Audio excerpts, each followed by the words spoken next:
Trails of Cold Steel 2. Having a lot of fun. We just got on the Courageous.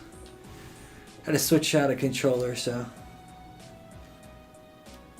Courageous began its independent operations right before Heimdall was first occupied. I realized what the Alliance was planning, so I gathered a skeleton crew, met with Viscount Arcade, and we hurried straight to Trista, where we found your classmates locked in combat with the Azure Knight. I see. That explains why you were in Trista. I shudder to think what would have happened if not for the Courageous's timely appearance. What have you been doing since then, Father? I hadn't heard anything about your whereabouts until now. Eventually, we were able to shake off the Azure Knight's pursuit. And we've been traveling around the country ever since, preparing to find you and take you on board. George and I haven't been here long. The principal managed to get in touch with the Courageous without anyone noticing and sent us here. He did? I hope he's still alright. By the way, what happened to Major Vander? You two are always joined at the hip. Alas, he is currently indisposed. His military obligations have him heading up the 7th Armored Division in Western Erebonia.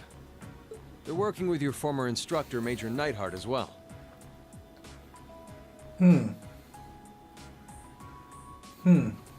With him too? So he's over in the west now. I should have known the 4th Armored Division's ace wouldn't get his ass kicked so easily. Oh, right. Dad said he'd heard from him too, remember?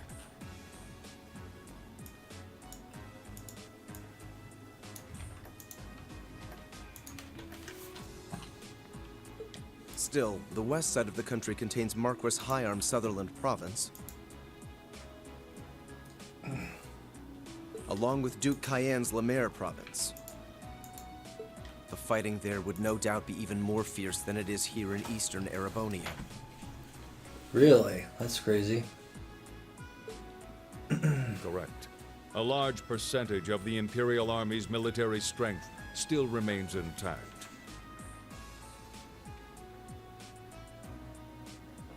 But the Noble Alliance forces' constant attacks have put them at a disadvantage. On top of that, a number of townships in the region have been caught in the crossfire and suffered great losses.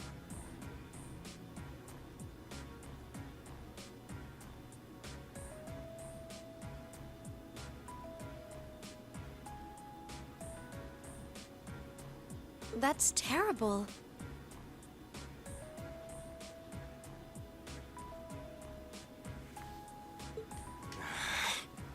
I'd heard as much, but it still pisses me off to hear it. With the 3rd and 4th Armored Divisions occupied on the eastern side of the country, one can only assume the Noble Alliance intends to use that as an opportunity to crush the forces in the west. Yeah, but they're not stupid. I bet the army in the west is putting up a pretty good fight by themselves. It's too early to call things just yet. An astute assessment. The situation in the Western Theater could change at a moment's notice.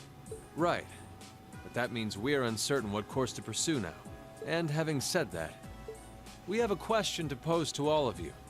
The question, really. With the whole of the Empire caught in the throes of civil war, what exactly do all of you intend to do from here on out? Us? We were in the midst of discussing that when Reen was taken to the Pantagruel, in fact.